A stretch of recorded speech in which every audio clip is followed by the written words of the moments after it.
Amal yang baik, kata Nabi, di alam barzah itu akan diciptakan menjadi perempuan yang cantik menemani kita. Amal yang jahat akan menjadi orang yang paling jelek nemenin kita. Udah di tempat gelap yang nemenin jelek.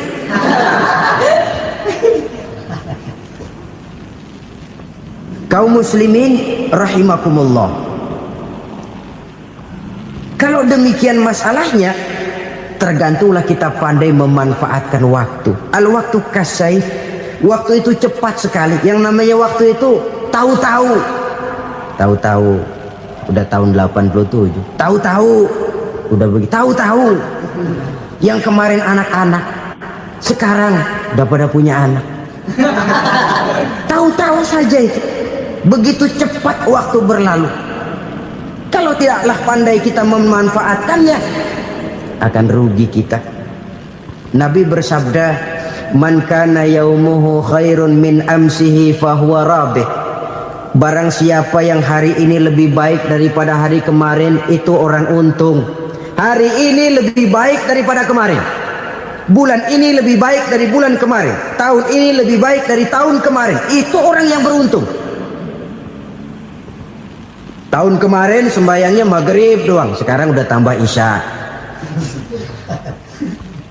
Tahun kemarin cuman Idul Fitri aja ngancem bener, sekarang udah tambah Jumat, lalu tambah lagi maghrib, tambah lagi isya, dan selanjutnya. Hari ini lebih baik daripada kemarin, itu orang yang beruntung. Wa man kana yaumuhu mislu amsihi fahuwa khasir. Lalu barang siapa yang hari ini sama saja dengan hari kemarin, itu orang rugi. Hari ini sama dengan kemarin, rugi itu. Bulan ini begitu, bulan kemarin begitu, tahun ini begitu, tahun lalu juga begitu. Rugi itu orang. Rugi apa? Rugi umur. Umur tambah, amalan gak pernah tambah. Dan saya pikir lebih merupakan azab ketimbang nikmat kalau orang dikasih panjang umur cuma untuk numpuk dosa. Mending mana? Panjang umur banyak dosa sama pendek umur dikit dosa? Mending mana? Mending mana? Ya, paling mending tentu panjang umur banyak pahala. Tapi kalau tidak, sekali lagi, lebih merupakan azab ketimbang nikmat kalau orang diberikan panjang umur tapi cuma untuk sekedar menumpuk dosa. Kehilangan kesadaran bahwa dunia bukan terminal akhir dari satu perjalanan. Dia cuma halte di mana kita berhenti sebentar untuk menuju kepada terminal yang hakiki. Saudara-saudara kaum muslimin rahimakumullah. Inilah lampu yang akan menerangi kehidupan. Amal yang kita lakukan di dalam kehidupan. Jadi yang dimaksud dengan lampu yang terang, kebajikan yang kita kerjakan dalam hidup. Nah, setiap orang di awal tadi saya bilang ingin bahagia. Bahagia itu kan hakikatnya kumpulan senang dan selamat. Senang, selamat. Apa bedanya? Senang tapi tidak selamat, nggak bahagia. Selamat tapi nggak senang, nggak bahagia orang. Contoh, kalau orang korupsi, duitnya banyak, senang dia, tapi keselamatannya.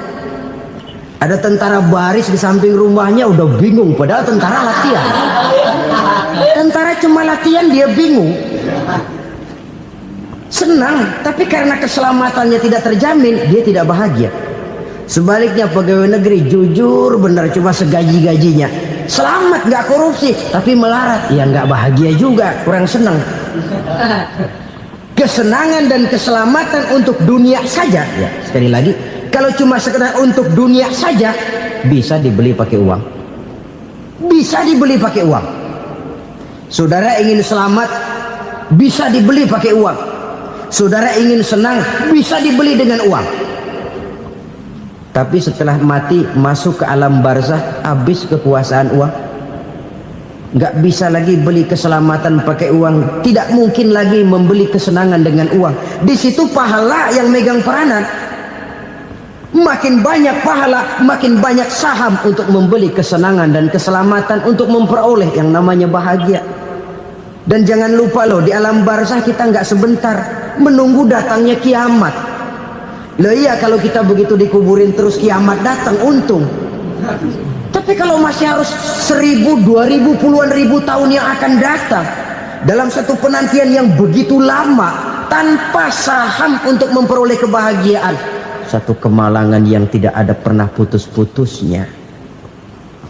Janganlah tergelincir oleh kebahagiaan sebentar yang menipu dengan mengorbankan kebahagiaan hakiki yang berjangka panjang. Apa artinya senyum sejenak kalau harus ditebus dengan tangis seumur hidup? Biarlah kita minum jamu, pahit memang, getir memang, tapi kan besok badan sehat.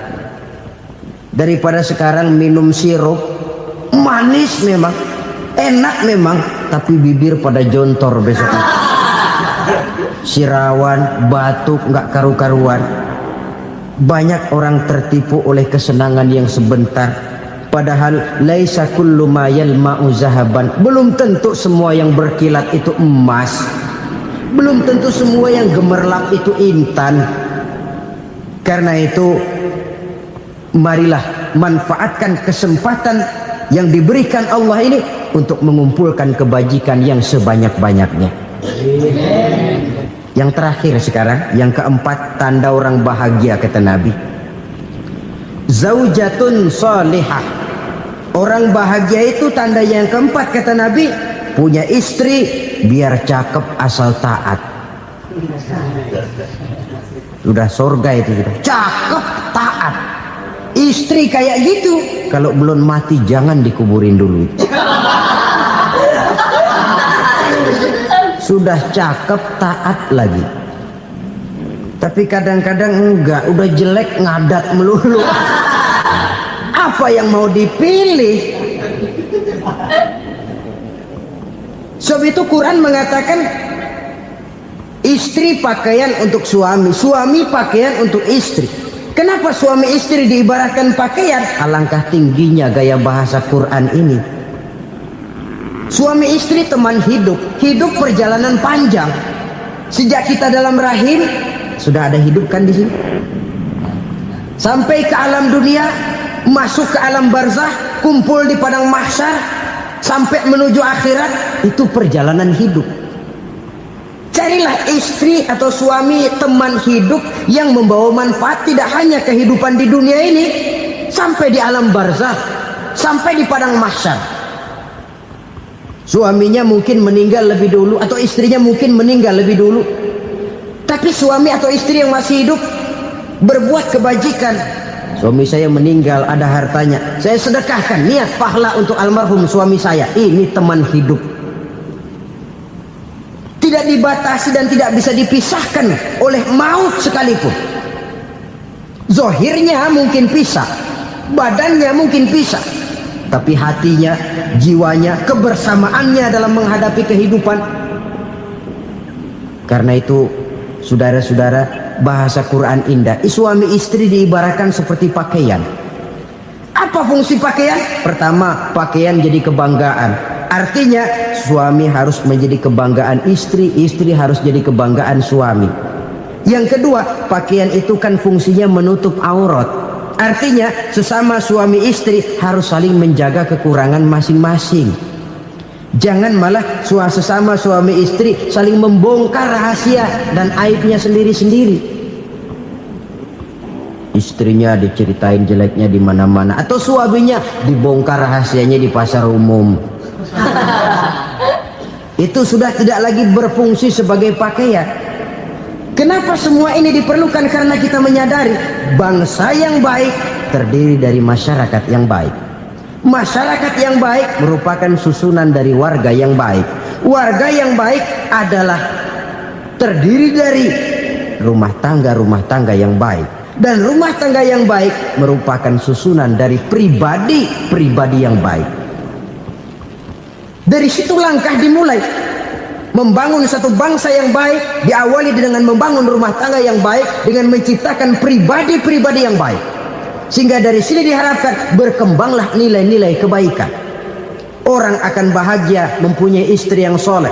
Kenapa? Tidak ada seorang suami bisa sukses jadi apapun dia, apapun profesinya, dokterkah, kiaikah, mubalikah, petanikah, pengusahakah, pejabat tinggikah? Tidak ada seorang suami yang bisa sukses tanpa peran serta istrinya.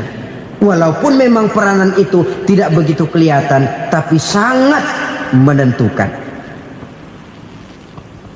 Karena itu, saudara hadirin yang saya hormati, Islam sangat menghargai kaum wanita, memberikan kedudukan yang tinggi sepanjang tidak mematikan kodrat kewanitaannya. Nah, kalau sudah kesuksesan ini diawali dari rumah tangga, karier di masyarakat mudah untuk dikejar. Tapi keberantakan di rumah tangga merupakan kegagalan pertama di tempat lain.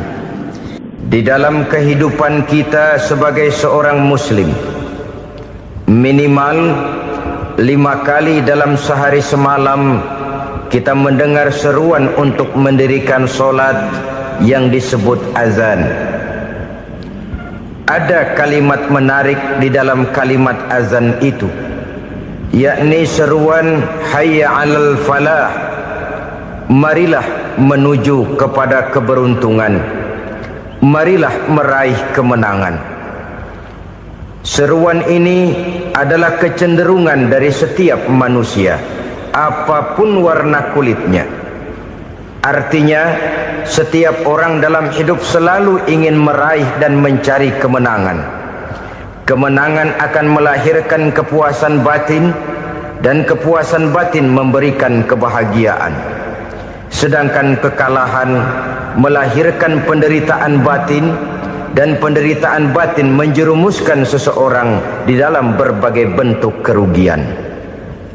Jikalau inilah seruan azan, maka masalahnya ialah apa yang menyebabkan kita meraih kemenangan. Al-Quranul Karim memberikan tuntunan dan ajaran kepada kita bahwa orang-orang yang memperoleh kemenangan itu tidak lain adalah orang-orang yang bertakwa. Hanyalah mereka yang bertakwa kepada Allah Subhanahu wa ta'ala pada akhirnya akan tampil sebagai pemenang. Lalu siapa orang yang bertakwa itu? Dijelaskan dalam awal-awal Al-Baqarah, orang yang bertakwa yang akan meraih kemenangan. Pertama, allazina yu'minuna bil ghaib, yaitu orang-orang yang beriman kepada yang gaib, percaya bahwa ada alam yang gaib, alam yang abstrak, alam yang tidak bisa dijangkau oleh salah satu daripada panca indera kita. Mereka percaya dan beriman kepada adanya malaikat, beriman kepada adanya iblis dan jin, beriman kepada adanya alam kubur, beriman kepada adanya alam mahsyar, beriman kepada adanya alam akhirat, beriman kepada adanya surga dan neraka. Beriman bukan cuma sekedar beriman dalam ucapan bibir saja, tetapi beriman yang nilai iman itu mampu mewarnai gerak dan gaya hidupnya. Iman yang meresap sampai ke tulang sumsum, kemudian memberikan dampak positif di dalam kehidupan manusia. Alam, kita tahu, adalah sesuatu yang selain Allah, dan Allah bukanlah alam. Apapun namanya selain daripada Allah, itu adalah alam. Alam pada hakikatnya terbagi menjadi dua. Ada alam syahadah, alam nyata, alam konkret, alam yang bisa dijangkau oleh salah satu indera kita. Kemudian ada alam ghaib, alam yang tidak bisa dijangkau oleh panca indera kita, alam metafisika, alam abstrak, alam yang wajib kita imani keberadaannya. Kita percaya bahwa malaikat itu ada, kita percaya kepada jin, bahwa jin itu ada, kita percaya kepada adanya iblis dan setan. Bukan percaya kepada iblis dan setannya, percaya bahwa iblis dan setan itu ada. Itu termasuk salah satu daripada sifat orang yang bertakwa kepada Allah.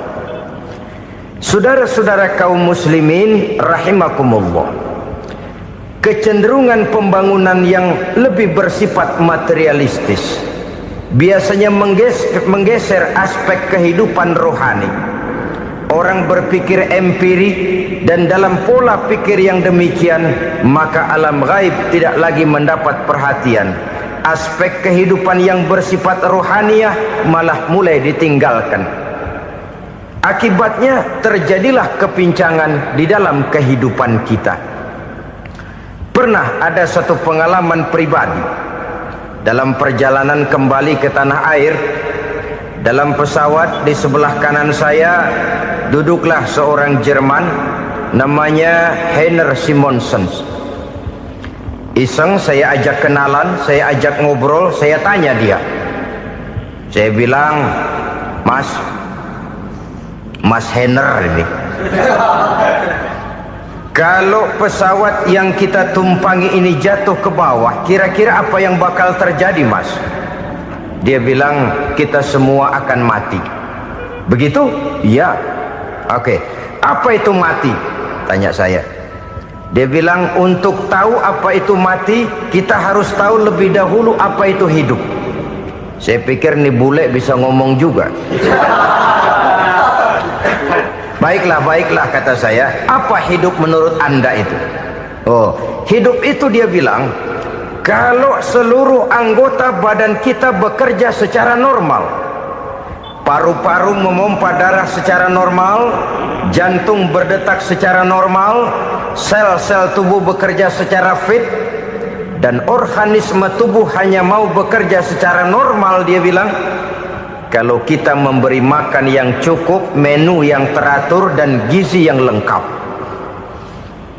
Saya bilang, kesimpulannya apa, Ner? Dia jawab, hidup adalah dari tangan ke mulut. Life is from the hand to the mouth, kata dia.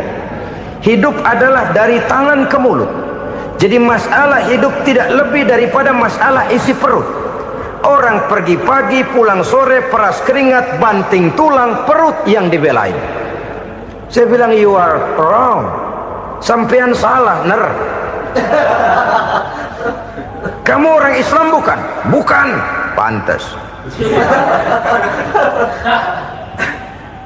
Kenapa saya salah? Dia bilang, ya jelas salah. Salahnya di mana? Kamu ini manusia. Kalau hidup cuma dari tangan ke mulut, saya bilang, kambing di kampung saya juga begitu pikirannya, Ner. Itu kambing di kampung saya, asal perutnya kenyang, sudah hidup dia. Perkara besok bagaimana, lusa prospeknya macam mana, bulan depan ada apa, kambing nggak pernah mikir. Di kampung saya kambing juga pikirannya begitu. Kamu Kristen ya? Tadinya. Loh kok tadinya, lalu apa sekarang kamu ini? Dia bilang, sekarang saya netral. Saya tidak beragama, tapi saya percaya kepada Tuhan sebagai pencipta alam. Saya ingat benar dia bilang, I haven't any religious, but I believe to God as the creator of the world. Kenapa bisa netral begitu, Ner? Habis saya bingung katanya. Islam bilang Islam baik, Kristen bilang Kristen baik, Hindu Buddha bilang Hindu Buddha baik, semua agama baik. Saya netral sekalian, nggak beragama. Yang penting saya percaya kepada Tuhan. Saya bilang, Ner, kamu ini kayak orang mau beli celana. Lalu bingung, yang satu bilang Levi's bagus, yang satu bilang Blue Jean hebat, yang satu bilang Wool England hebat. Celana ini hebat, celana itu bagus, celana ini hebat. Semua celana bagus, kamu bingung. Akhirnya netral, tidak pakai celana. Itu juga salah. Saya pikir-pikir, kemudian saya melihat bahwa dua pola berpikir Heiner ini nampaknya sudah mulai menggejala di lingkungan masyarakat bangsa kita. Disadari atau tidak, secara jujur kita harus berkata, dua pola pemikiran Heiner ini mulai berkembang di tengah masyarakat bangsa kita. Pertama, pola pikir materialisme. Hidup adalah dari tangan ke mulut. Masalah hidup tidak lebih masalah isi perut. Itu yang perlu dibela, dan disitulah arti kehidupan. Pergi pagi, pulang sore, peras keringat, banting tulang untuk mempertahankan perut. Kalau sudah kemari cara orang berpikir, Maka buat apa percaya kepada yang gaib?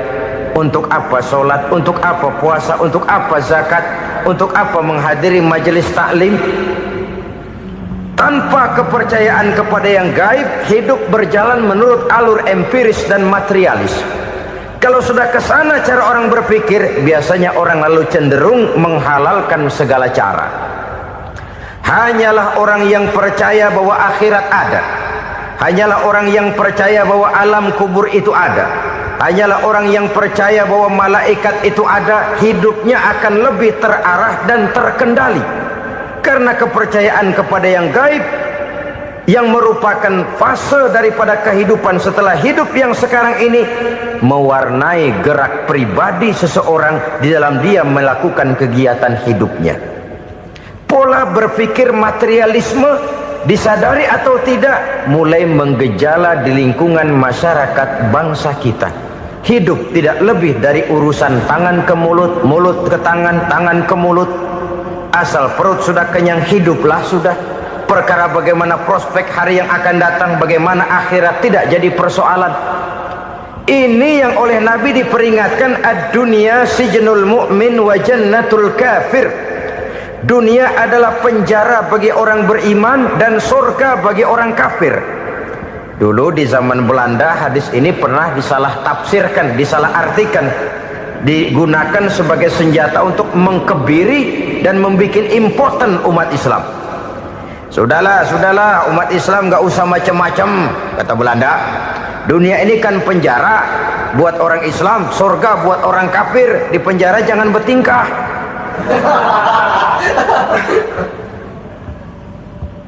Pengertiannya tidak begitu.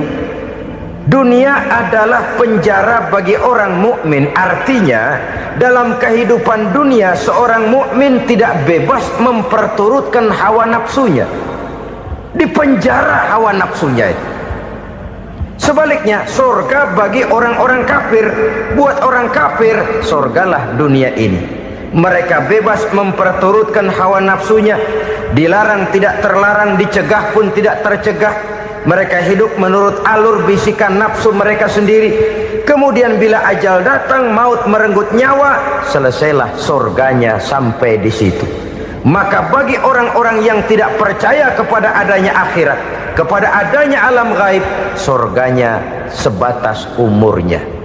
Sekali lagi, surganya sebatas umurnya. Bila umur selesai, ajal pun datang merenggut nyawa, selesailah sudah surganya sampai di situ. Alangkah pendeknya perjalanan orang-orang yang tidak percaya kepada alam gaib ini. Bagi kita mukmin, jikalau kita mampu memenjarakan hawa nafsu, kita bisa bahagia di dunia ini. Dan Islam memang tidak menyuruh kita sengsara di dunia. Raih dunia, kejar dunia, gapai dunia sebagai alat untuk mencapai kebahagiaan di akhirat nanti. Hidup adalah satu perjalanan panjang yang terbentang sejak kita terlahir dari alam rahim sampai kepada alam akhirat nanti. Andai kata kita gagal meraih kebahagiaan di dunia, toh kita masih punya akhirat. Tapi jangan jadi dalil yang melemahkan semangat. Biarin dah kita di dunia kebelangsak, yang penting akhirat. Akhirnya dunia benar-benar kebelangsak.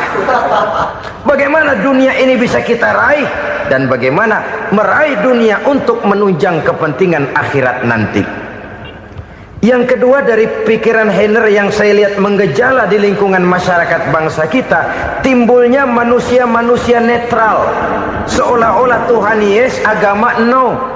Sama Tuhan percaya, agama ogah. Tuhan ngangguk, giliran agama godeng. Padahal hampir dalam setiap ayat dalam Quran, kata-kata amanu biasanya bergandeng dengan wa amilus sholihat. Iman dan amal soleh. Ini sebagai isyarat Tuhan dan agama jangan pernah dipisah-pisah. Apabila kita bertuhan, maka kita harus beragama. Apabila kita beragama, maka agama itu harus bersumberkan dari Tuhan yang kita imani itu. Tidak mungkin kita pisah, Tuhan yes, agama no. Sama Tuhan percaya tapi agama bikin sendiri. Sembayangnya cukup bengong 2 jam madep ngulon.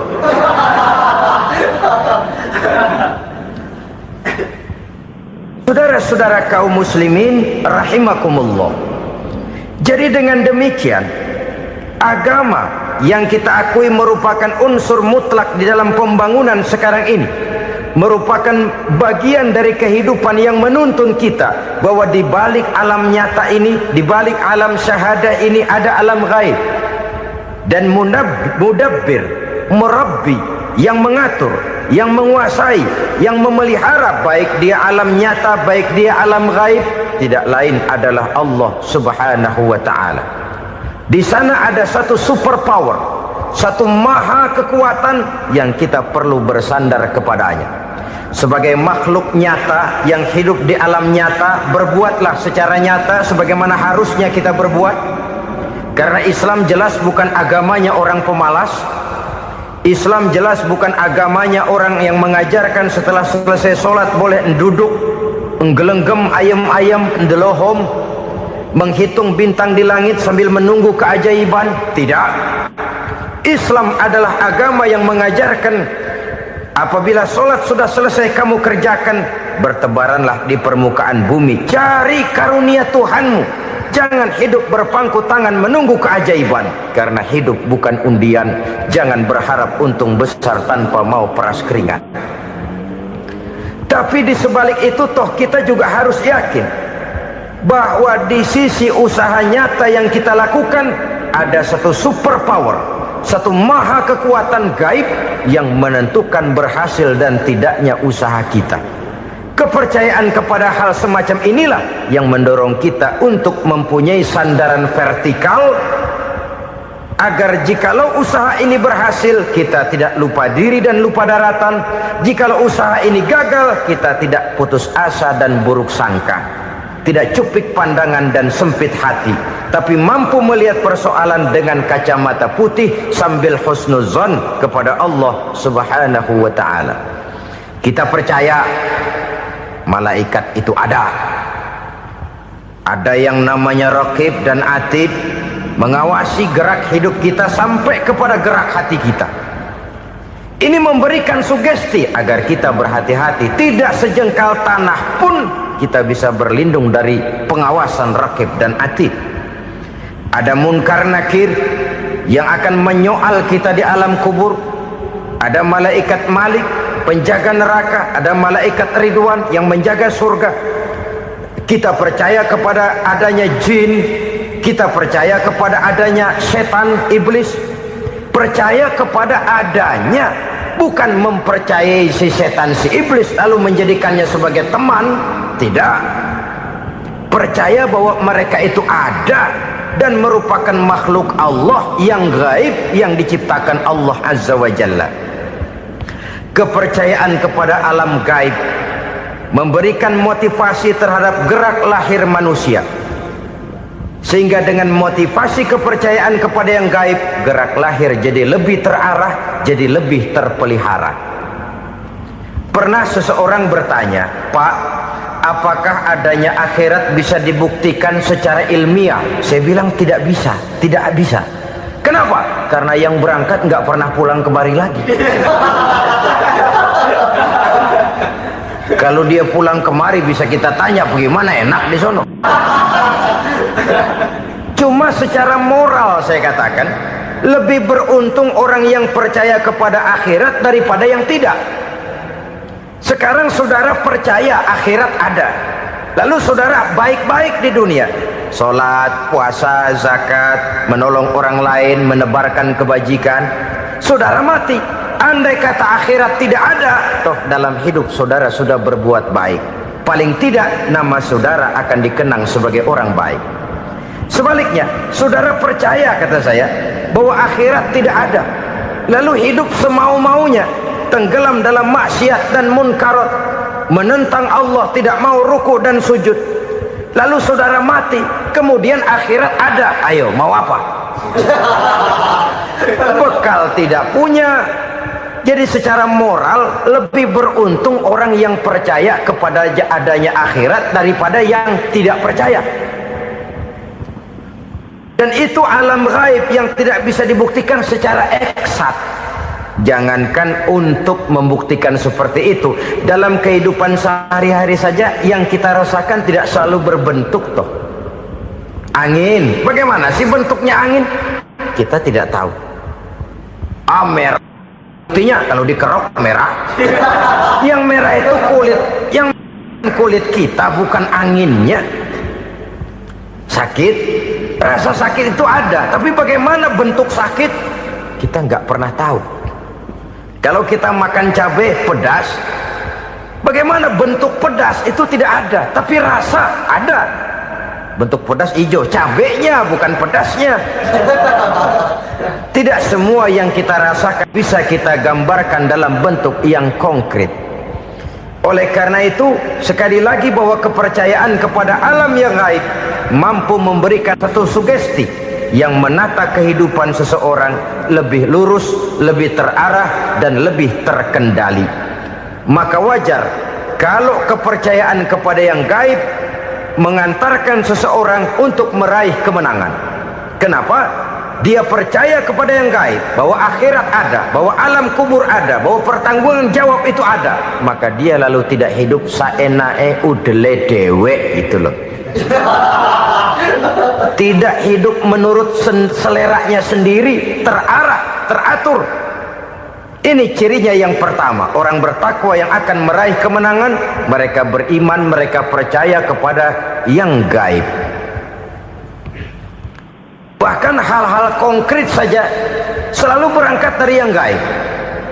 Saudara-saudara, para remaja, para pemuda sekarang ini tidak pernah tahu toh siapa yang akan jadi teman hidup saudara. Kita bisa saja ngerancang, mentargetkan, tapi toh akhirnya yang namanya jodoh bukan kekuasaan kita. Rezeki di luar kemampuan kita. Begitu juga ajal, maut, jodoh, ajal adalah contoh-contoh konkret bahwa pada akhirnya yang gaib lah yang menentukan. Bertahun-tahun ngelancong, emang jodoh seret nggak jadi.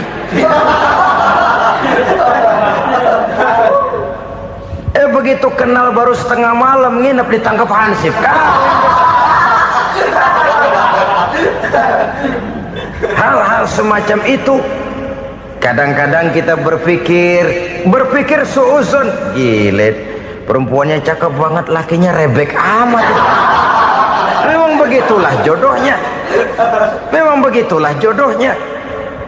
Saudara hadirin ma'asyiral muslimin yang saya hormati, jadi hal-hal yang konkret saja kita yakini sepenuhnya ditentukan oleh satu superpower yang gaib itu tadi. Dari sanalah segala ketentuan itu berangkat dan kesanalah segalanya akan kembali. Maka kepercayaan kepada yang gaib meluruskan gerak hidup seseorang dan itu akan mengantarkan dia kepada meraih kemenangan. Satu. Yang kedua, wa yuqimuna shalah. Orang bertakwa yang akan meraih kemenangan itu adalah orang-orang yang mendirikan sholat. Kenapa sholat mengantarkan orang untuk meraih kemenangan? Yang jelas, inna sholata tanha anil fahsya'i wal munkar. Sholat mampu mencegah manusia dari perbuatan keji dan munkar. Banyak filsafat hidup yang terkandung di dalam sholat ini. Sejak kita wudhu sampai kita menghadap ke arah kiblat, sampai kita melakukan gerak-gerak sholat, bacaan-bacaan yang ada di dalam sholat, lalu sampai kepada mengucapkan salam. Banyak filsafat hidup yang terkandung di dalam sholat. Umpamanya saja, setelah takbiratul ihram mulai kita dengan sholat dalam posisi berdiri, diajarkan dalam kitab-kitab fikih agar kita melihat ke arah tempat sujud. Ini kan filsafat kehidupan. Kalau kamu sholat dalam posisi berdiri, lihat tempat sujud. Jangan sholat mata jelalatan, sebab nanti bisa mengurangi kekhusyuan. Jadi wajar kalau yang dikatakan bahwa yang paling afdol adalah shaf yang di depan. Kenapa? Secara harfiah pengertiannya akan lebih mengundang kekhusyuan. Kenapa? Kalau kita di shaf paling depan di masjid umpamanya paling banter kita lihat tembok. Tapi kalau kita soft di tengah atau di belakang, orang-orang di depan kita pun akan kelihatan. Yang bajunya loreng, yang bajunya genggang, yang bajunya macam-macam. Kita lihat, kadang-kadang kita pikirin, ada yang bajunya bolong. Kita sholat tapi dalam hati, ini orang bajunya robek yang nggak tahu apa. Ada saja hal-hal yang mengusik kekhusyuan kita. Oleh sebab itu diajarkan dalam posisi berdiri, lihat, arahkan pandangan matamu kepada tempat sujud. Ini kan filsafat kehidupan. Maksudnya apa? Kalau lagi diri, lihat dong tempat sujud. Kalau udah di atas, ingat dong sama yang bawah. Kalau sudah tinggi, ingat dong dari mana kamu berangkat. Kalau sudah berkuasa, bantu dong yang lemah. Kalau sudah kaya, santuni dong yang miskin. Kalau sudah alim, bimbing dong yang awam. Ini filsafat kehidupan. Dalam posisi berdiri, kau lihat tempat sujud. Ini akan melahirkan kepekaan sosial, di mana seseorang mau tahu kepada orang lainnya. Bagaimanapun kaya kita, tinggi pangkat dan jabatan kita, jikalau hidup hanya untuk kepentingan perut sendiri saja, rasanya belum membawa manfaat di dalam kehidupan kita. Tapi efek yang tertinggi sesungguhnya, solat mencegah manusia dari perbuatan keji dan munkar. Perbuatan keji dan munkar, walaupun kelihatannya mendatangkan uang, membawa keuntungan, tapi itu keuntungan semu, keuntungan sementara. Dengan menipu orang lain kita bisa dapat untung, tapi tidak membawa berkah, dan itu adalah kerugian besar dalam kehidupan kita. Maka untuk meraih kemenangan harus dimulai dengan membentuk kepribadian yang tegar, memiliki sandaran vertikal yang langsung kepada Allah Subhanahu wa ta'ala, dan itu hanya bisa kita tempuh melalui jalur ibadah formal yang sudah ditentukan Allah, yakni solat yang 5 waktu. Untuk memperkuat itu ada solat-solat sunnah, rawatib, nawafil sebagai terminal kontrol cadangan untuk memelihara stabilitas temperatur batin di dalam kita berhubungan dengan zat yang maha gaib, yaitu Allah Subhanahu wa ta'ala. Orang sering bertanya, Pak, itu tetangga saya nggak sholat, duitnya nggak habis-habis, Pak. Nggak sholat tapi mobilnya tambah terus. Nggak sholat tapi usahanya makin maju.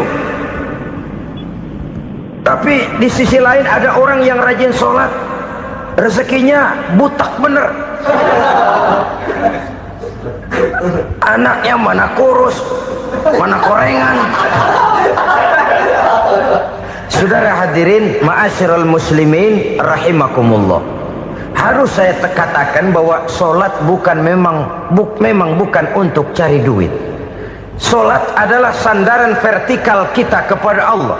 Sedangkan soal rezeki itu berkaitan dengan sifat Allah maha pengasih dan maha penyayang.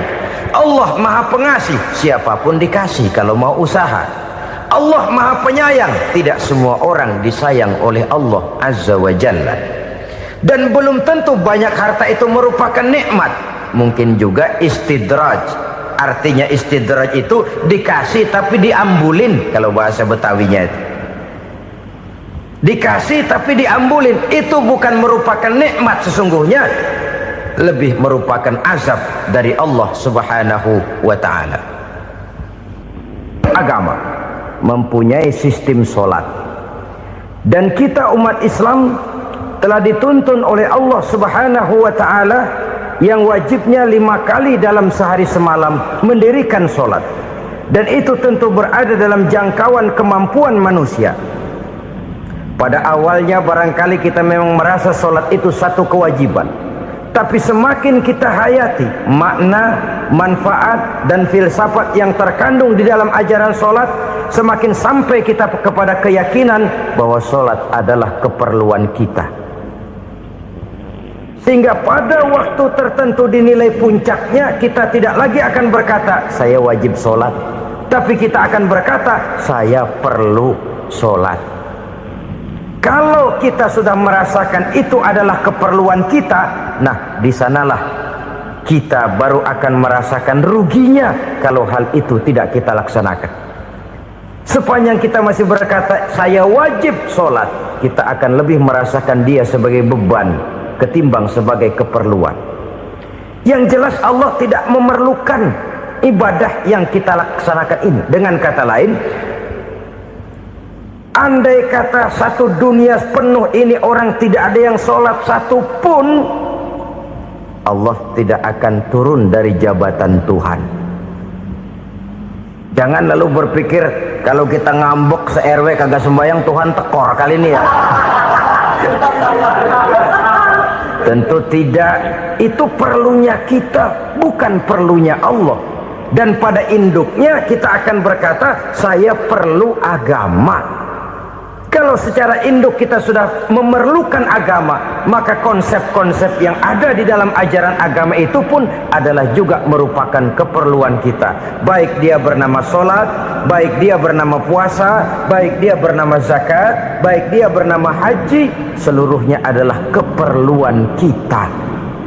Dan sesuatu yang kita perlukan apabila tidak kita laksanakan akan melahirkan kerugian di dalam kehidupan.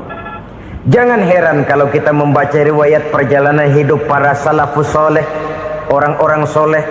Ada yang tahajud sampai 100 rakaat, ada yang sholat malam kakinya sampai bengkak. Kita sekalinya bengkak biri-biri. Ada yang sholat membaca surah dalam Al-Quran sampai khotam Quran. Kok mau? Mereka sudah merasakan itu keperluan. Itu saja soalnya.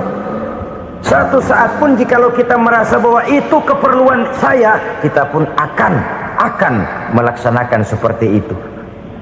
Keperluan saya dalam kehidupan. Inilah yang kedua. Yang ketiga, orang bertakwa yang akan meraih kemenangan itu, wa mimma razaqnahum yunfikun. Mereka membelanjakan sebagian daripada rezeki yang diberikan Allah kepada mereka. Mereka infakkan di jalan Allah. Ada satu dialog menarik. Satu hari seorang anak muda bertemu dengan seorang kakek-kakek yang sudah dikenalnya baik. Bertanyalah anak muda ini, "Kek, umur kakek berapa tahun?" 15 tahun, kata si kakek. "Anak kakek berapa orang?" 1. "Harta kakek berapa banyak?" 15 juta. Si anak muda ini bengong. Lalu protes, "Kok kakek bohongin saya?" "Kenapa?" "Saya tahu umur kakek 70 tahun. Kenapa ngaku 15? Saya tahu anak kakek 5. Kenapa bilang 1? Saya tahu kakek miliuner, miliaran uang kakek. Kenapa ngaku cuma 15 juta? Begini, kata si kakek tadi. Benar, umur saya 70 tahun. Tapi dari umur yang 70 tahun itu baru 15 tahun terakhir ini saya merasakan ibadah kepada Allah. Meninggalkan maksiat, jauh dari segala macam munkarat. Maka yang 15 tahun inilah yang benar-benar saya rasakan sebagai umur saya. Benar anak saya 5, tapi yang 4 susah diatur. Cuman 1 rasanya nih yang bakal jadi si buah hati belahan jantung pelanjut cerita penerus sejarah. Cuma 1 ini yang saya harapkan, yang akan jadi anak soleh, yang akan membuat saya menerima pensiunan pahala. Kalau yang 4 apek dah, nggak ada harapan. Yang 1 nyekek botol melulu. Oh begitu, iya. Lalu kenapa kakek bilang harta kakek cuma 15 juta padahal saya tahu kakek uangnya miliaran, depositonya banyak? Ya karena 15 juta itulah yang saya ingat yang pernah saya belanjakan di jalan Allah. Saya merasa itulah harta saya yang sebenarnya. Yang miliaran yang saya simpan di bank kelak kalau satu saat saya mati akan jadi rebutan di antara anak-anak saya. Iya kalau anak saya soleh kayak yang 1 ini. Kalau yang 4 tadi udah tulen dia bakal berantem dah berebut tuh. Jadi 15 juta yang saya belanjakan di jalan Allah inilah yang saya merasakan benar-benar harta saya yang sesungguhnya. Dialog ini patut menjadi bahan renungan kita bersama. Diberikan kita umur 40, 50, 60, 70, 80. Berapa tahun dari umur yang diberikan itu yang jalan mulus, yang kita gunakan untuk melaksanakan ibadah? Banyak harta kita simpan di bank, di lemari, di dompet, di tas. Tapi berapa yang sudah kita depositokan di jalan Allah yang akan menemani kita di hari kita kembali nanti? Maka orang bertakwa yang akan meraih kemenangan, wa mimma razaqnahum yunfikun, mereka membelanjakan sebagian dari rezeki yang diberikan Allah di jalan Allah Subhanahu wa ta'ala. Ma'asyiral muslimin rahimakumullah, zahirnya memang kita memberikan kepada orang lain, tapi hakikatnya kita menyimpan untuk diri kita sendiri. Kita memberikan kepada yatim piatu 25.000. Zahirnya kita memberikan si yatim, hakikatnya kan kita cuma nyimpan. Saya berikan, titip kepadamu, ini untuk saya di akhirat. Kau boleh belikan baju, kau boleh belikan untukmu makan, kau boleh bayarkan sekolahmu. Ini untuk saya. Hakikatnya kita nyumbang masjid 1 juta, zahirnya kita berikan kepada panitia masjid, tapi hakikatnya kan cuma titip 1 juta ya, untuk saya di alam kubur nanti. Silahkan kau boleh belikan semen, ini uang, belikan besi, belikan pasir. Saya cuma sekedar titip untuk kepentingan saya. Hakikatnya kita cuma sekedar menitip. Sebagaimanapun pada hakikatnya, apapun yang kita miliki dalam kehidupan kan cuma sekedar hak guna pakai, bukan hak milik mutlak. Harta kita, rumah kita, kendaraan kita, kebun kita, pabrik kita, hak guna pakai saja. Hak milik mutlak cuma untuk Allah Subhanahu wa ta'ala. Saudara-saudara kaum muslimin rahimakumullah, ini yang ketiga. Kemudian yang keempat, orang-orang bertakwa yang akan meraih kemenangan, allazina yu'minuna bima unzila ilaika, mereka yang beriman, mereka yang percaya kepada apa yang telah diturunkan kepadamu Muhammad, ay Al-Quran, yakni Al-Quranul Karim. Setelah percaya kepada yang gaib, mendirikan solat, kemudian menginfakkan sebagian dari rezeki yang diberikan Allah, mereka juga lalu percaya kepada yang diturunkan terhadap Nabi, yaitu tidak lain Al-Quranul Karim. Sekali lagi di sini, percaya bukan hanya sekedar percaya saja, tetapi percaya lalu menjadikan Al-Quran itu sebagai pedoman hidup. Sebab memang Al-Quran itu adalah GBHM, garis-garis besar haluan muslim. Apa yang harus kita lakukan, apa yang harus tidak kita lakukan, bagaimana mestinya kita bertingkah laku dan berbuat, seluruhnya tercantum di dalam Al-Quranul Karim. Itu sebabnya ketika satu hari Aisyah ditanya bagaimana akhlak Rasul, beliau menjawab, kana Rasulullah sallallahu alaihi wasallam khuluquhul Quran. Akhlak daripada Rasulullah tidak lain adalah Al-Quran. Jawaban simpel ini memberikan gambaran bahwa keseluruhan daripada konsepsi Quran sudah diterjemahkan dalam kehidupan Rasulullah sallallahu alaihi wasallam. Karena kita tahu akhlak adalah keseluruhan dari gerak hidup manusia. Sejak ia berpribadi, berumah tangga, bertetangga, bermasyarakat, sampai kepada berbangsa dan bernegara, Al-Quran tetap memberikan sentuhan nilainya. Oleh karenanya, orang-orang yang bertakwa adalah orang-orang yang menjadikan Al-Quran sebagai pedoman dalam kehidupannya.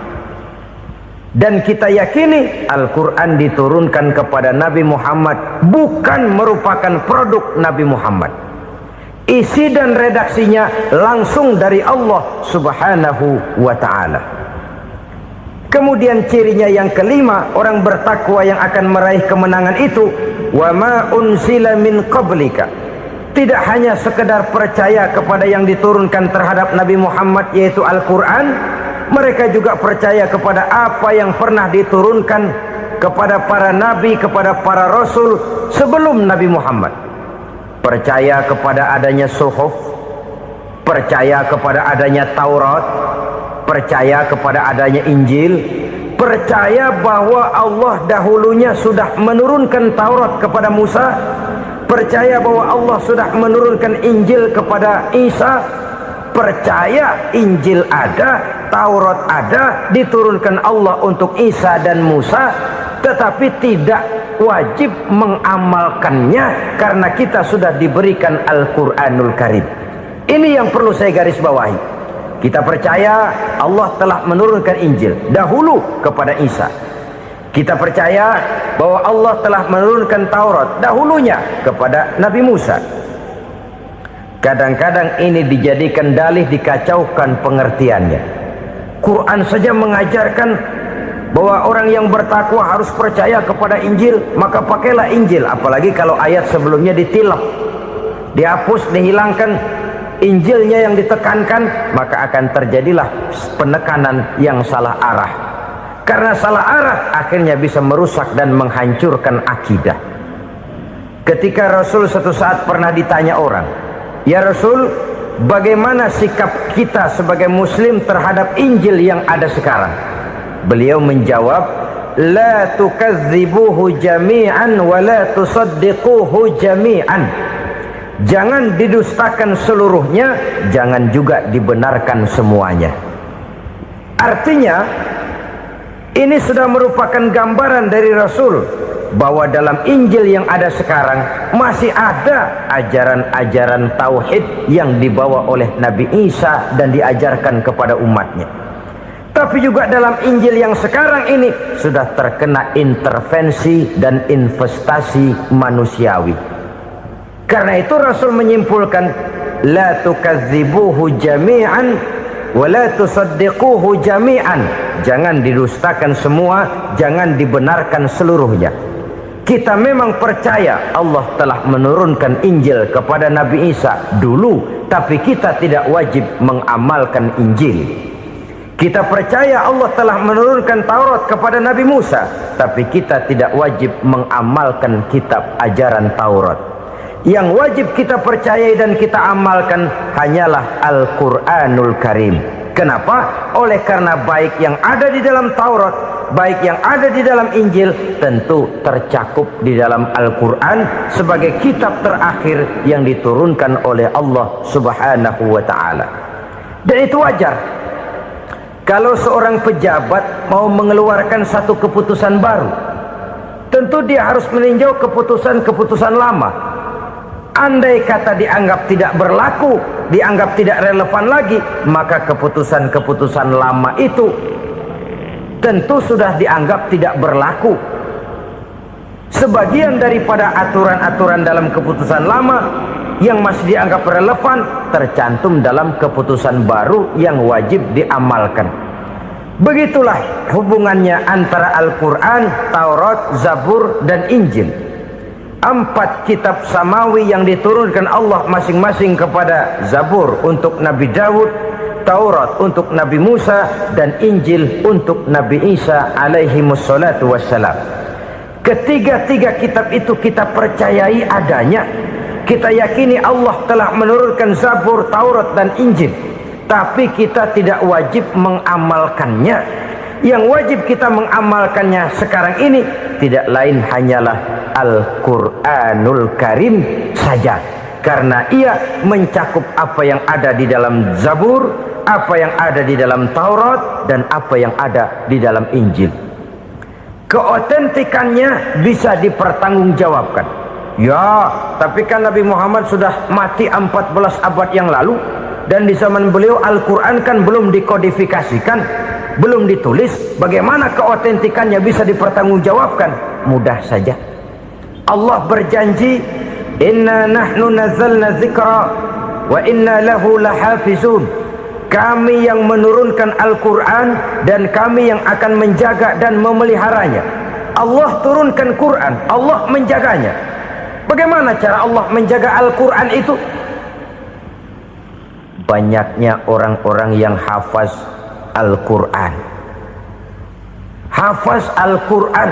30 juz, 114 surah, 6.666 ayat. Sehingga jangankan satu kata, jangankan satu ayat, satu kalimat saja berubah sudah akan timbul reaksi dan mudah dimengerti. Kenapa? Banyak orang-orang yang hafaz Al-Quran.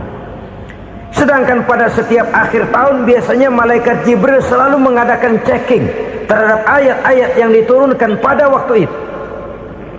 Di zaman Nabi sendiri sudah ada usaha kodifikasi. Dan yang lebih luar biasa lagi, sampai hari ini tidak seorang pun mampu membuat satu ayat saja semacam Al-Quran. Ke bahasa manapun dia diterjemahkan, naskah aslinya tetap ikut, rujukan dasarnya tetap ada. Berdasarkan itu, maka tidak mungkin terjadi penyelewengan terhadap atau pemalsuan terhadap ayat-ayat Al-Quranul Karim. Kesuciannya, keotentikannya, kemurniannya bisa dipertanggungjawabkan. Ma'asyiral muslimin rahimakumullah. Oleh karenanya, konsepsi dasar daripada ajaran Islam ini memang tidak lain adalah Al-Quran dan Sunnah. Isi daripada agama Islam yang merupakan iman, Islam dan ihsan, konsepsi dasarnya tidak lain adalah Al-Quran dan Sunnah Rasulullah Sallallahu Alaihi Wasallam. Maka yang kita perlukan sekarang ini adalah terjemahan Al-Quran di dalam kehidupan kita. Dengan demikian, maka gaya kehidupan yang lebih Qurani itulah yang kita dambakan. Kita perlu memang terjemahan Quran dalam bahasa Inggris, dalam bahasa Belanda, dalam bahasa Jepang, tapi yang lebih kita perlukan adalah terjemahan Quran di dalam kehidupan kita. Konsekuen, tidak memanipulasi, ringan sama kita jinjing, berat sama kita pikul. Jangan kalau lempengan ayat Quran tuh kira-kira enak diamalin, keras teriakan kita. Giliran kira-kira ayat Quran itu mukul kepala kita sendiri, diam kita. Itu ciri yang pernah disindir Allah dalam awal-awal Baqarah juga. Ciri beragamanya orang yang munafik. Kullama adha'a lahum masyawfih, kata Allah. Wa iza azlama alaihim qamu. Apabila terang mereka jalan, apabila gelap mereka berhenti. Artinya, kalau kira-kira di Islam nguntungin, rame-rame pada teriak Islam.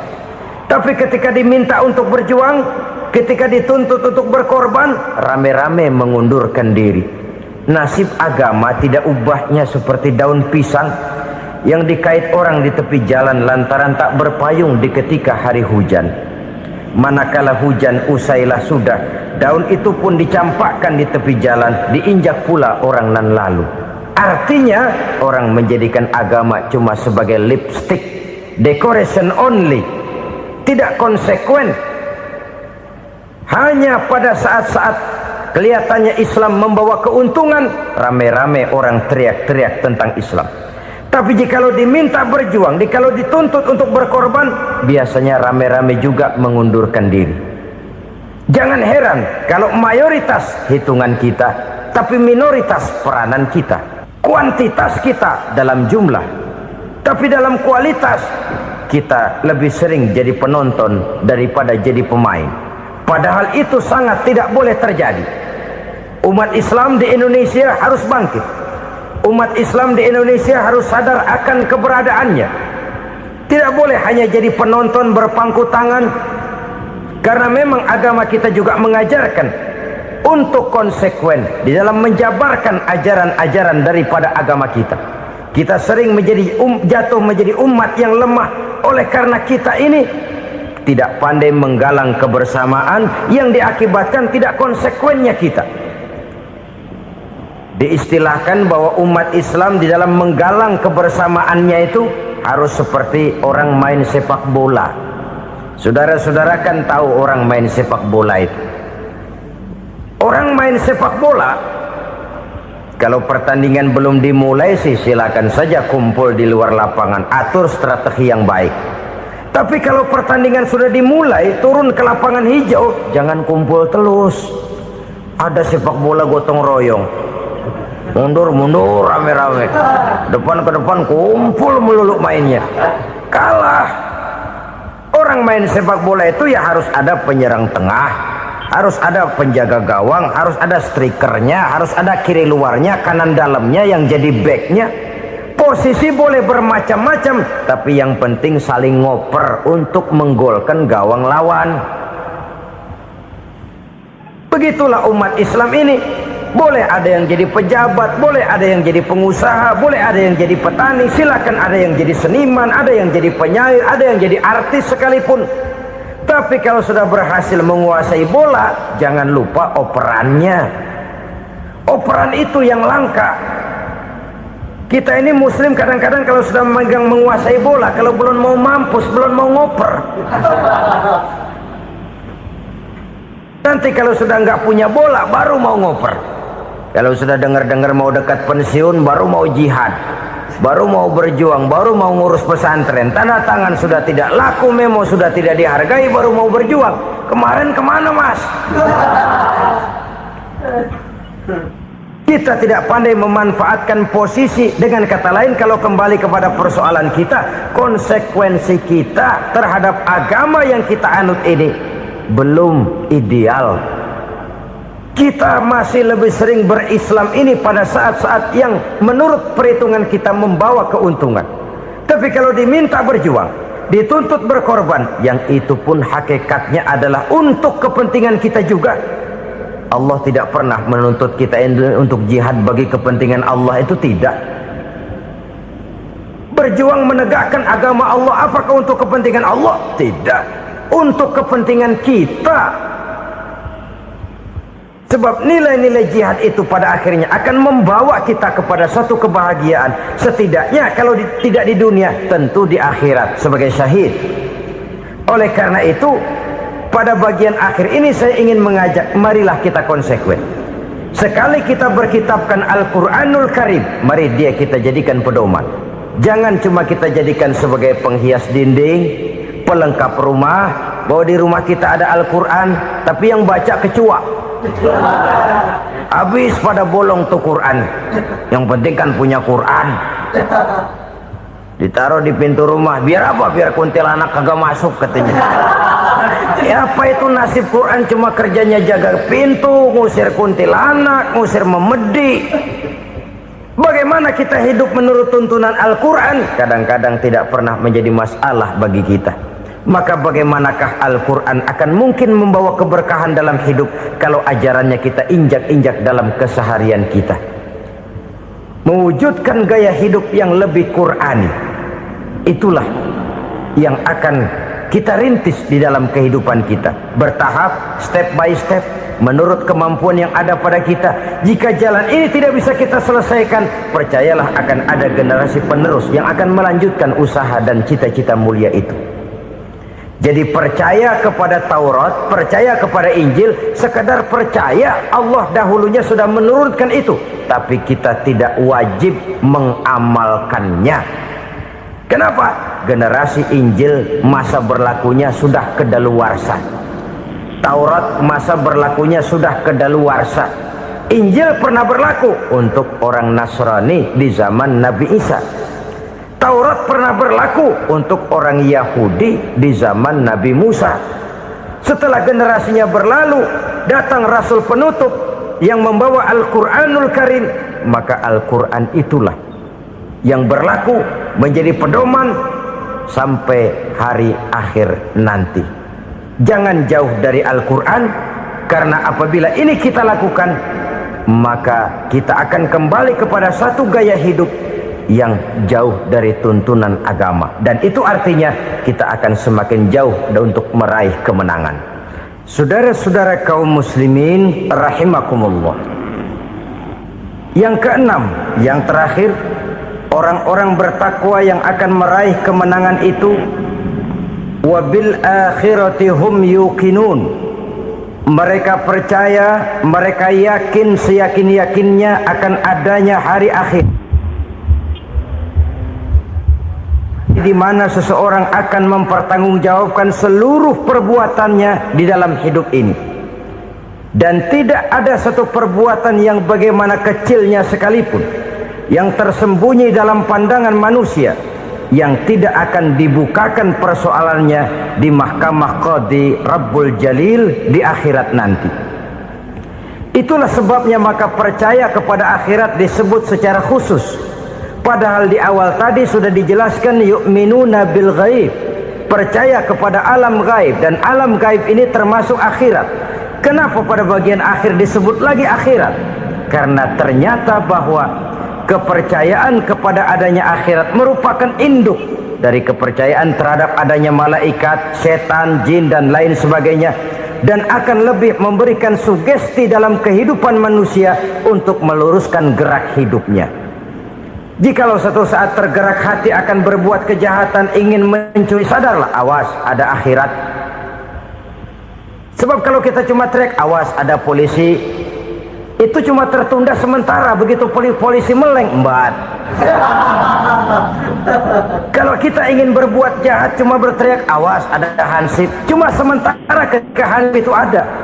Tapi kalau ceritanya awas ada akhirat, mau menyeleweng awas ada akhirat, mau berjudi awas ada akhirat, mau mencuri awas ada akhirat. Keyakinan yang akan meluruskan gerak hidup manusia sehingga gerak itu jadi lebih terarah dan terkontrol, tidak merugikan baik diri sendiri, lebih-lebih orang lain. Setiap orang menginginkan kebahagiaan dan tidak seorang pun menginginkan kesengsaraan dalam kehidupan ini. Namun nyatanya tidak setiap orang yang ingin bahagia mengetahui jalan yang harus ditempuhnya untuk sampai kepada kebahagiaan itu. Maka pada kesempatan pertemuan kali ini saya ingin menyampaikan sebuah hadis dari junjungan kita baginda Nabi besar Muhammad sallallahu alaihi wasallam yang termuat dalam kitab Mukhtarul Ahadits An-Nabawiyah, di mana beliau bersabda, arba'un min sa'adatil mar'i, ada 4 perkara yang merupakan tanda dari orang bahagia.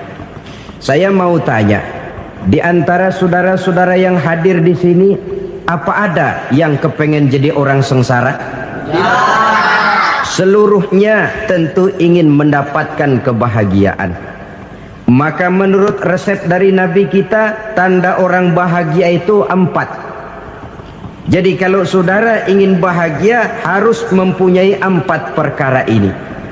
Yang pertama, orang bahagia itu kata Nabi, darun wasi'un, punya rumah biar bagus asal gede, enak ngaturnya, daripada sudah punya rumah kecil adanya di pinggir kali, gubuk, kalau hujan bocor miring lagi, kiamat. Loh, kalau gitu Islam materialis dong. Hadis ini boleh diartikan dengan makna hakiki, arti yang sebenarnya, boleh diartikan dengan makna majazi, arti kiasan. Kalau dia diartikan dengan arti kias, maka yang dimaksud darun wasi'un ay qalbun wasi'un, rumah yang luas tidak lain daripada hati yang lapang. Karena di situ kunci kebahagiaan yang sebenarnya. Walaupun kita cuma tinggal di petak berukuran 2 kali 3 meter, kalau hati kita luas rasanya rumah itu. Tapi biar rumah kita halamannya saja puluhan ribu hektar, ada kolam renangnya, kamar tidurnya tidak lagi terhitung, kalau hati yang menempati rumah itu sempit, maka akan terasa sempit jugalah rumah itu. Tempat bergantungnya tidak lain adalah hati. Marilah kita mencoba melihat berbagai pandangan orang tentang bahagia ini. Ada orang menyangka bahwa bahagia itu kalau dia mendapatkan harta yang sebanyak-banyaknya. Siapa yang banyak harta, dialah raja. Apa yang dia mau seluruhnya bisa dibeli. Keamanannya dia bisa menyewa petugas. Seluruh fasilitas untuk menyenangkan kehidupannya bisa dibeli. Pendeknya, hartalah segala-galanya dalam kehidupan. Sampai ada pepatah mengatakan, innad darahima fil amakini kulliha taksur rijala mahabatan wa jalala. Sesungguhnya harta, dinar, dirham, uang di mana-mana selalu bikin hebat orang yang memilikinya. Coba lihat orang yang punya duit sama yang enggak punya duit, jangan gaya hidupnya, gaya jalannya aja lain. Wahia lisanun liman arada fasahatan, wahia silahun liman arada qitala. Uang adalah senjata yang paling ampuh bagi orang yang mau pergi perang, dan lidah yang paling fasih bagi orang yang mau bicara. Kalau bicara dengan lidah macet, cobalah bicara dengan harta, lancar. Sampai ada pepatah demikian, segalanya bisa diatur dengan harta. Maka di kalangan orang yang berpandangan semacam itu, seluruh kegiatan hidupnya hanya terfokus kepada bagaimana mengumpulkan harta yang sebanyak-banyaknya. Tidak peduli halal haram, tidak kenal sore pagi siang dan malam, tidak sempat sujud, jauh dari agama, jauh dari kehidupan yang bersifat ruhaniyah, jauh dari Allah dan sebagainya. Sampai dalam Al-Quran dikelompokkan dalam kelompok yang dinamakan lumazah. Allazi jama'a malahu wa addadah yahsabu anna malahu akhladah. Mereka mengumpul-ngumpulkan harta sebanyak-banyaknya dan menyangka bahwa harta yang banyak itu dapat mengekalkan hidupnya, mengekalkan kekayaannya, mengekalkan kebahagiaannya. Saudara hadirin yang berbahagia, kalau pandangan hidup ini benar, artinya kalau harta memang merupakan satu-satunya hal yang dapat membuat orang bahagia, tentu di rumah mewah tidak akan pernah ada tangis derita. Tentu di satu tempat di mana fasilitas hidup serba menunjang tidak ada yang namanya penderitaan. Tapi suka dan duka, sedih dan gembira, senyum dan tawa adalah milik setiap orang, baik dia punya harta maupun dia tidak punya harta. Nyatalah bahwa harta semata-mata bukan merupakan jaminan bahwa orang akan bahagia, walaupun tanpa harta orang sulit untuk bahagia. Saya mau cerita, ada orang super kaya, namanya Aristotle Onesimus, raja tanker Yunani. Dia punya kapal tanker saja konon sampai 11 banyaknya. Punya perusahaan penerbangan yang disebut Olympic Airlines. Punya hotel di berbagai kota besar di dunia ini, sejak dari New York, London, Paris, Rome dan sebagainya. Bahkan punya pulau yang dia namakan Pulau Scorpio. Ini kan namanya sudah kaya nggak tanggung-tanggung, punya pulau. Nah, dia punya 2 orang anak, yang satu laki-laki namanya Alexander, yang satu perempuan namanya Maria Onesimus. Seluruh harapannya tertumpah kepada anak lakinya Alexander ini, yang akan meneruskan usahanya, meneruskan kekayaannya, meneruskan dinastinya. Apa yang terjadi? Ternyata anak yang dia harapkan yang bernama Alexander ini mati muda dalam kecelakaan pada waktu dia olahraga. Apa olahraganya? Namanya olahraga anak orang kaya, golongan jet set. Olahraganya olahraga pesawat terbang. Jatuh, ya nggak kapungut, habis mati. Tinggal satu anak perempuannya, Maria Onesimus. Tapi anak perempuan ini juga malah urakan. Terakhir dia pacaran, bahkan kemudian kawin sama orang Rusia. Rupanya Aristotle Onesimus ini broken. Kekayaannya yang berlimpah ruah, perusahaannya yang begitu banyak, siapa yang akan meneruskan? Siapa yang akan menggantikan? Sampai kemudian dia mengurung diri di Pulau Scorpio dan mati di sana secara mengenaskan. Seorang multi jutawan, seorang yang super kaya, mati menyendiri di pulau sepi. Ibarat kata pepatah, anak ayam mati di lumbung. Bukan kekurangan makanan, keurugan makanan. Begitu kehidupan Aristotle Onassis. Dan banyak orang-orang yang sudah demikian kaya sampai dibingungkan oleh kekayaannya sendiri.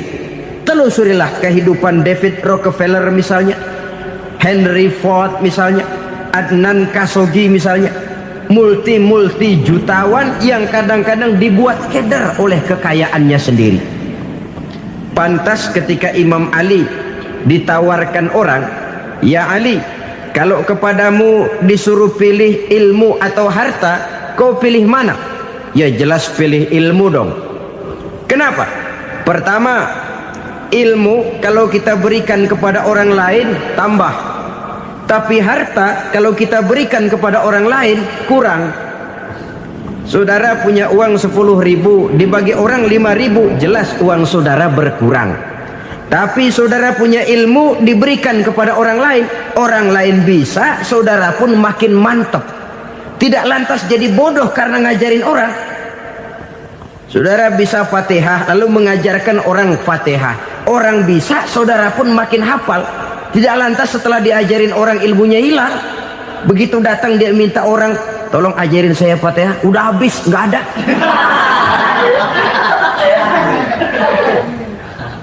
Yang kedua kata Imam Ali, ilmu menjaga kita. Kalau harta kita yang harus jaga. Makin banyak ilmu makin terpelihara diri seharusnya. Tetapi makin banyak harta makin bingung kita jaganya. Sampai kadang-kadang kalau perlu seluruh keliling rumah dipasangi alarm. Belum cukup disewakan anjing besar-besar, pasang di depan pintu, awas anjing galak. Masih belum cukup juga cari centeng tukang-tukang kepruk jaga rumah. Masih terasa belum aman padahal rumahnya dikelilingi tembok besar. Di balik tembok ada pintu-pintunya tebal. Di balik pintu itu terbuka masuk kamar, kamar pun ada pintunya, pintunya pun kuat. Masuk ke dalam kamar ada lemari, lemarinya pun pintunya kuat, dikunci, kuncinya pun kuat. Tapi tahap seluruhnya yang timbul cuma sekedar was-was saja. Kesimpulannya sekali lagi, tanpa harta orang memang sulit untuk bahagia. Tapi harta semata-mata tidak merupakan jaminan orang akan bahagia. Dengan hati yang luas, itu modal utama untuk mencapai kebahagiaan hidup.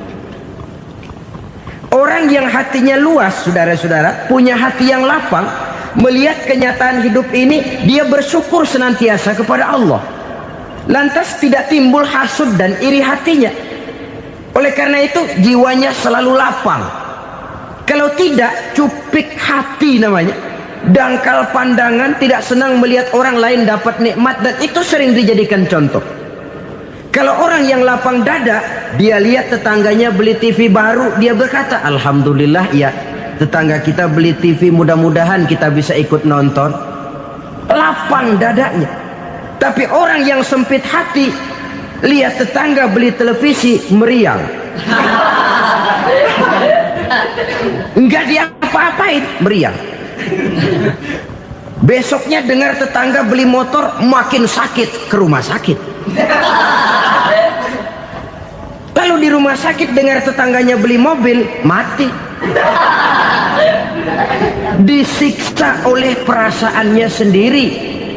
Orang kalau hati sudah sempit dalam hidup, kemanapun dia pergi, sempit rasanya medan kehidupannya.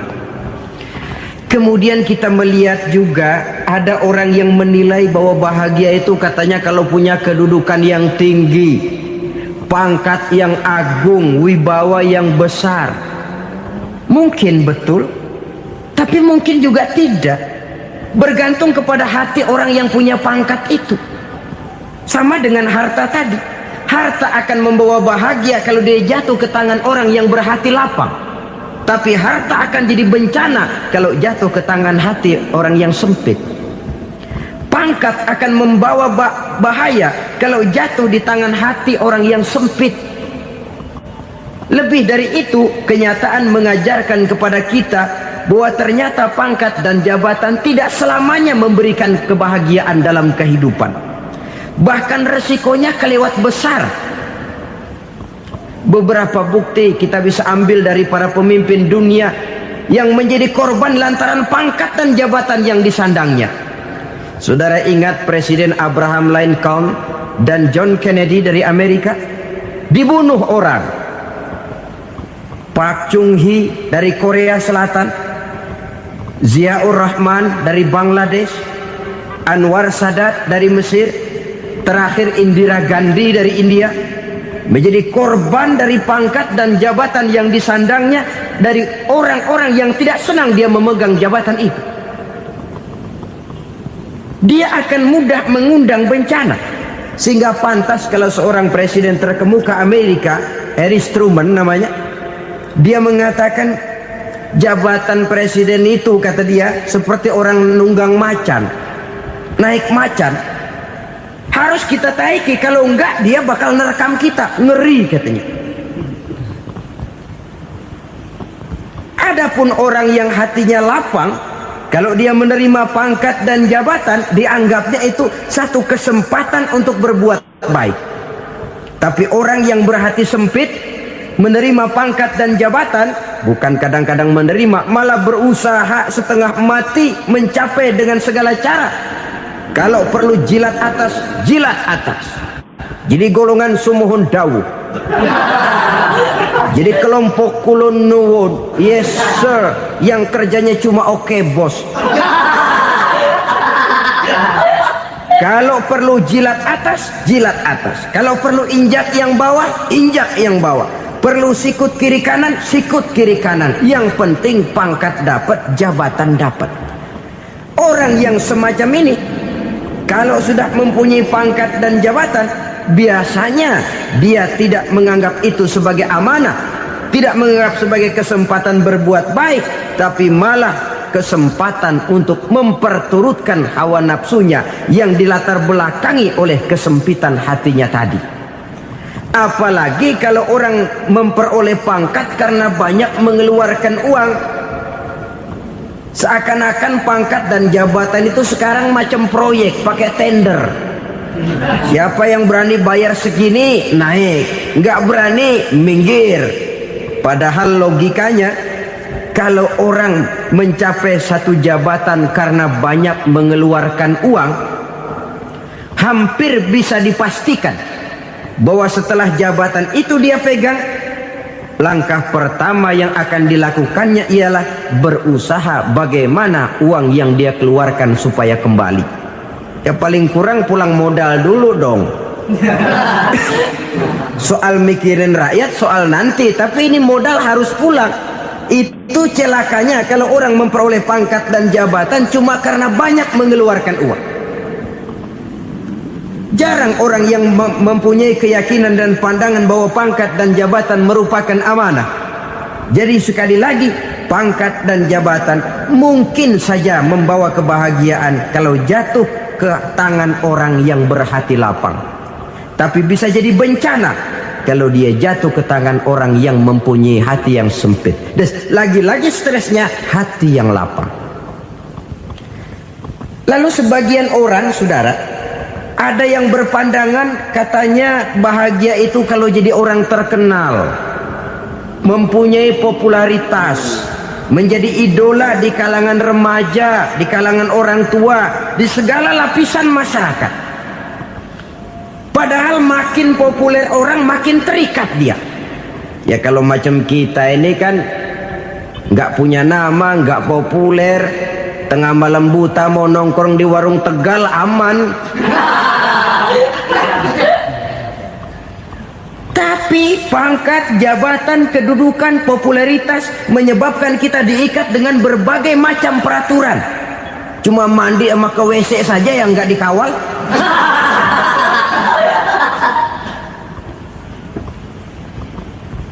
Benarkah popularitas, ketenaran membawa kebahagiaan? Mungkin. Ya, tapi mungkin juga tidak. Kenapa? Banyak orang-orang populer yang mengakhiri hidupnya secara tragis. Kita ambil beberapa nama. Di Amerika tahun 60-an ada bintang seksi paling terkenal yang dijuluki sex bomb, Bom seks. Sampai sekarang jadi legenda. Namanya Marilyn Monroe. Singkatan doublenya itu inisialnya MM, Marilyn Monroe. Terkenal, top, sampai dia mati tahun 62. Namanya sekarang masih saja dibicarakan orang. Kenapa dia bunuh diri? Tidak punya hartakah dia? Banyak. Kurang populerkah dia? Seluruh dunia mengenalnya. Sejak rakyat kecil sampai pejabat tinggi dia punya hubungan. Kenapa? Jenuh. Dia terlahir dalam keadaan yatim. Setelah itu tidak lama dia berangkat remaja, ibunya meninggal. Pindah dari wanita asuh ke wanita asuh sampai 12 orang ibu angkatnya. Dan kekecewaan yang paling parah, setiap laki-laki yang dekat dengannya hanya seperti kapal berlabuh.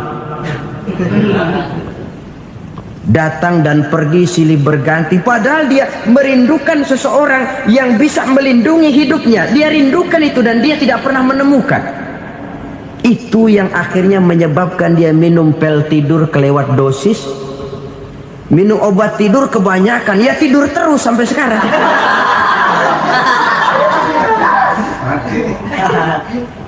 Dia mengakui, saya telah memiliki ketenaran, tapi saya tidak pernah hidup dalam ketenaran itu.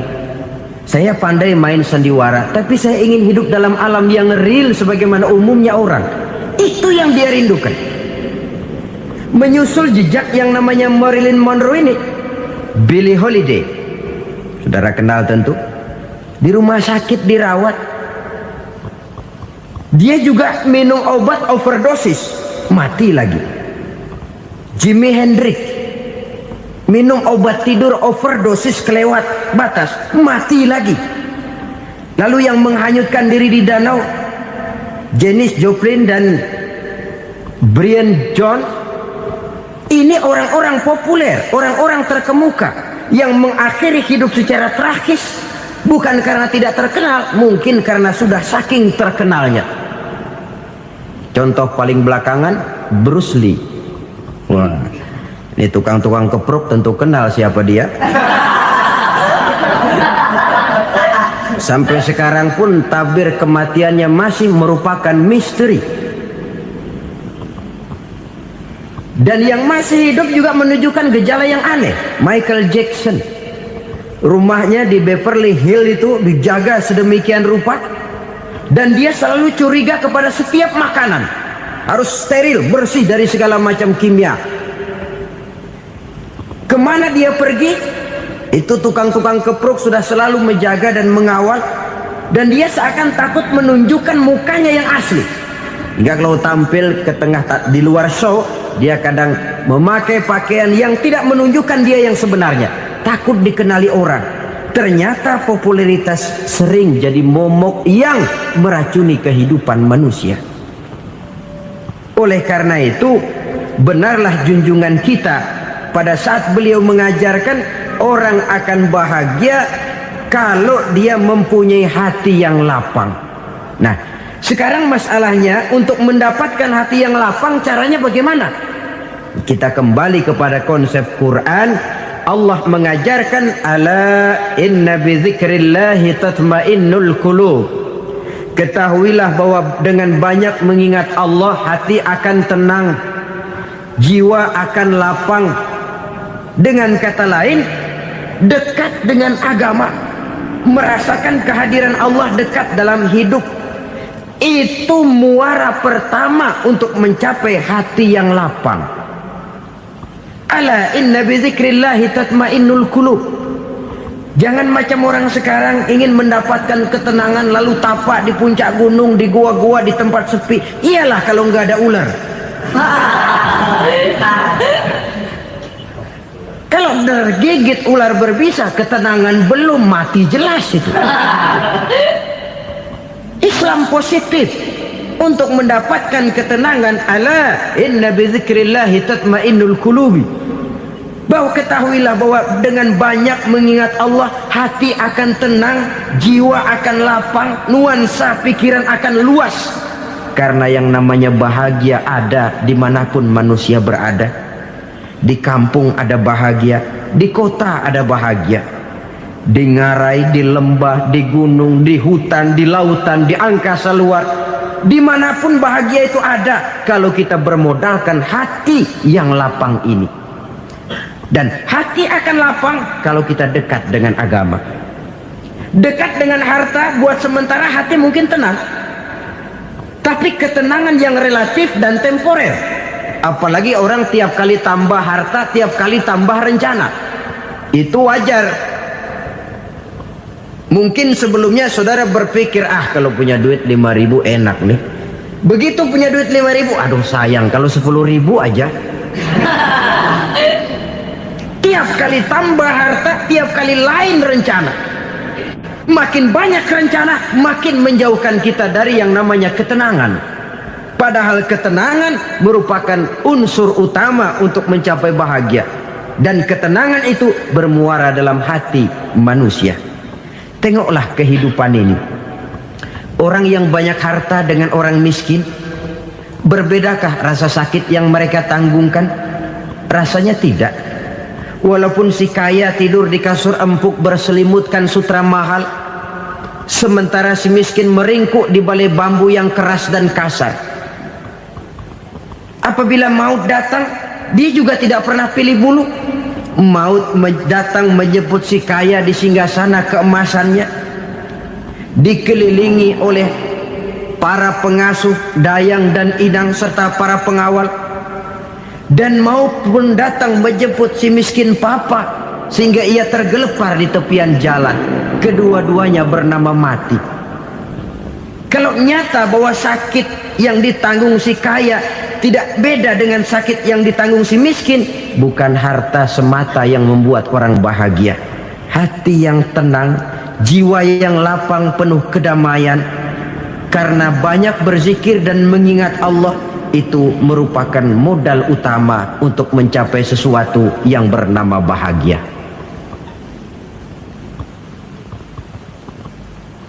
Saudara hadirin yang saya hormati, inilah yang pertama dari 4 ciri yang digambarkan oleh Nabi tentang tanda-tanda orang bahagia. Dan harus berangkat dari yang pertama ini, hati yang lapang. Ini yang harus kita miliki lebih dahulu, baru nanti akan menyusul kepada poin yang ketiga, kedua dan selanjutnya. Sebab kalau hati sudah terisi dengan jiwa yang lapang, seluruh persoalan insya Allah akan bisa kita atasi dengan sebagaimana mestinya. Yang kedua sekarang, tanda orang bahagia menurut baginda Nabi, markabun syariah. Orang bahagia itu, kata beliau, punya kendaraan biar cepat asal lancar. Artinya kemana dia mau pergi mudah. Apa maksud hadis ini? Kalau kita kaji lebih dalam, kendaraan itu kan alat transportasi. Transportasi tidak lain adalah usaha memudahkan komunikasi. Pindah dari situ kepada teori bahwa manusia adalah zon political, makhluk bermasyarakat yang tidak bisa memenuhi kebutuhan hidupnya secara sendirian. Kita memerlukan keberadaan orang lain dalam kehidupan ini. Untuk memakai baju saja kita sudah perlukan petani yang tanam kapas, pabrik yang memintal kapas jadi benang, pabrik yang menenun benang jadi kain, sampai kepada mesin jahit, sampai kepada tukang jahit. Itu cuma untuk memakai pakaian saja. Tidak seorang pun di antara kita yang sanggup memenuhi kebutuhan hidupnya secara sendiri. Kita perlu orang lain. Maka kebebasan dalam arti mutlak, kebebasan tanpa batas, itu tidak mungkin ada dalam kehidupan. Karena kita mengadakan yang disebut interaksi sosial. Setiap kegiatan kita tentu melibatkan orang lain. Menurut kita barangkali kita bebas jalan di jalan raya semaunya, tapi orang lain berkendaraan pun merasa bahwa ini ada juga jalan haknya, dan begitu selanjutnya. Oleh karena itu, maksud dari kendaraan yang cepat ini adalah khulata'uhu ma'as solihin, lingkungan pergaulannya terdiri dari orang-orang soleh, pergaulannya luas, kemana dia pergi ada temannya, kesulitannya ada tempat dia cerita. Dan kesulitan kalau sudah diceritakan kepada orang lain, taruh kata orang itu tidak bisa menolong, namun menceritakannya kepada orang yang kita percayai, kan paling kurang sudah mengurangi beban jiwa, mengurangi tanggungan batin, merasa masih ada tempat kita cerita. Maka lebih baik orang awam yang mau bergaul ketimbang orang setengah alim tapi ngunci pintu. Sebab nantinya akan timbul sikap picik, cupik pandangan, dan tidak luas menghadapi kenyataan dalam kehidupan ini. Namun yang harus kita garis bawahi, pergaulan memang mesti luas. Namun jangan sekali-kali lupa bahwa pergaulan sangat besar pengaruhnya dalam ikut membentuk kepribadian manusia. Sehari-hari bisa kita bilang, kalau kita dekat sama tukang minyak wangi, sekalipun nggak dibagi minyaknya, baunya tentu dapat. Betul? Tapi dekat sama tukang elas, walaupun nggak kena apinya, asapnya mesti kena. Kalau Syauqi mengatakan lebih jelas lagi, man asyaral asyrafa asya musyarrafan wa muasyiral anzali ghairu musyarrafin. Awalam taral jildal hakira muqabbalan bisagri lamma sara jildal mushaf. Siapa yang bergaul dengan orang mulia, dia bakal ikut menjadi mulia. Tapi siapa yang berteman dengan orang hina, dia tidak bakal ikut menjadi mulia. Tidakkah kau lihat, kata Syauqi, kulit kambing yang hina pun dicium orang ketika menjadi kantong Quran. Kulit kambing hina, kalau dia sendirian gak ada yang mau cium. Tapi begitu dia bergaul dengan Quran, menjadi kantong Quran, dipakein minyak wangi, ditaruh di tempat yang tinggi, mau diambil dicium dulu, dibawa dengan penuh hormat dan hati-hati. Kulit kambing yang hina lantaran berteman dengan Quran, numpang mujur. Tapi coba lihat kalau kulit kambing berteman dengan kayu, jadi beduk, habis. Zohor dikemplang, asar dipukul. Itu pun sedikit saja, cuma salah milih teman. Yang temannya Quran dihormati orang, yang temannya kayu lantaran jadi beduk, gelap-gelap subuh orang udah kemplangi.